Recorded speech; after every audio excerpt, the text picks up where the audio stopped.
আপনারা যারা এই ভালো কাজের সাথে যুক্ত হতে চান তারা দুইভাবে যুক্ত হতে পারবেন। এক, আর্থিকভাবে সাহায্য করে, এবং দ্বিতীয় হলো সরাসরি তাদের সাথে ভলেন্টিয়ার হিসেবে যুক্ত হয়ে। আসসালামু আলাইকুম, কি অবস্থা সবার? দেখতে দেখতে 9টি রোজা চলে যাচ্ছে। আমি, আপনি, আমরা সবাই পরিবারের সাথে ইফতারি করি, কিন্তু আমাদের আশেপাশে এমন অনেক মানুষ আছে যাদের ঠিকমতো ইফতারি করার সামর্থ্য নেই। তো আজকে আমি এসেছি কিশোর একতার রান্নাঘরে। প্রতি বছর রমজানের সময় তারা সুবিধাবঞ্চিত ও পথচারী মানুষদের ভিতরে ইফতার বিতরণ করে থাকে। তো আজকে আমি তাদের সংগঠন সম্পর্কে এবং তাদের কাজের সম্পূর্ণ প্রক্রিয়া আপনাদের মাঝে তুলে ধরবো। তো চলুন আমার সাথে ভিতরে যাওয়া যাক। এই হচ্ছে সেই রান্নাঘর যেখানে সুবিধাবঞ্চিত মানুষদের জন্য ইফতারের রান্না করা হয়। তো এখন আমি কিশোর একতার ভলেন্টিয়ারদের সাথে কথা বলবো এবং তাদের কাজ আপনাদের সামনে তুলে ধরবো। তো চলুন এখন কিশোর একতার ভলেন্টিয়ারদের সাথে কিছু কথা বলা যাক। আসসালামু আলাইকুম। ওয়ালাইকুম সালাম। তো আপনাদের এই কাজের প্রক্রিয়া প্রতিদিন কখন শুরু হয় এবং কখন শেষ হয়? আমরা মূলত ভাই 3 শিফটে কাজ করি। তো আমাদের প্রথম শিফট শুরু হয় 12টা বাজে। তো তখন হলো আমরা মূলত কাটাকাটি করি এবং পরেরটা হলো রান্না বান্না, সেটা আমরা 2টা থেকে শুরু করি।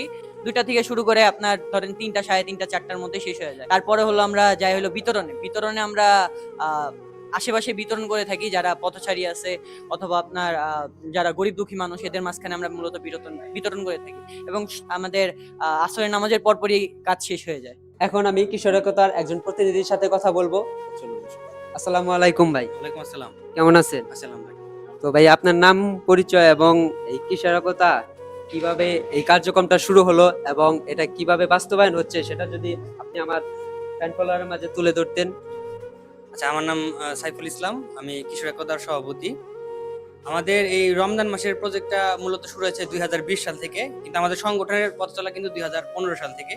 তো 2020 সাল থেকে আজকে 2026 সাল, এই এই কয় বছরে আমাদের এই কার্যক্রম কিন্তু পরিচালিত হয়ে থাকে ক্রাউড ফান্ডিং এর মাধ্যমে। মূলত আমাদের একটা ফেসবুক পেজ রয়েছে, সেখানে আমাদের প্রতিদিনের কার্যক্রম আপলোড করা হচ্ছে এবং সেখান থেকে কিন্তু মানুষজন আমাদের এই কার্যক্রম সম্পর্কে জানতে পারছে।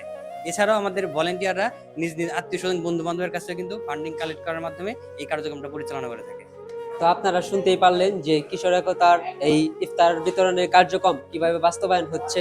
তো আপনারা দেখলেন এবং জানলেন কিশোর একতা কিভাবে তাদের ইফতার বিতরণের কার্যক্রম করে থাকে। তো আপনাদের মাঝে আমার বার্তা হলো, আপনারা যারা এই ভালো কাজের সাথে যুক্ত হতে চান তারা দুইভাবে যুক্ত হতে পারবেন। এক, আর্থিকভাবে সাহায্য করে, এবং দ্বিতীয় হলো সরাসরি তাদের সাথে ভলেন্টিয়ার হিসেবে যুক্ত হয়ে। তো আপনার আর আমার এই ছোট ছোট ভালো কাজগুলো হতে পারে সুবিধাবঞ্চিত মানুষদের হাসির কারণ এবং সমাজ ও দেশের জন্য কল্যাণকর হতে পারে। আজকের জন্য এই পর্যন্তই। আপনারা যারা এই ভালো কাজের সাথে যুক্ত হতে চান, আমার কমেন্ট বক্সে তাদের পেজ এবং নাম্বার মেনশন করে দিচ্ছি, আপনারা সরাসরি তাদের সাথে কন্ট্যাক্ট করতে পারবেন। ধন্যবাদ, দেখা হবে পরবর্তী কোনো ভিডিওতে।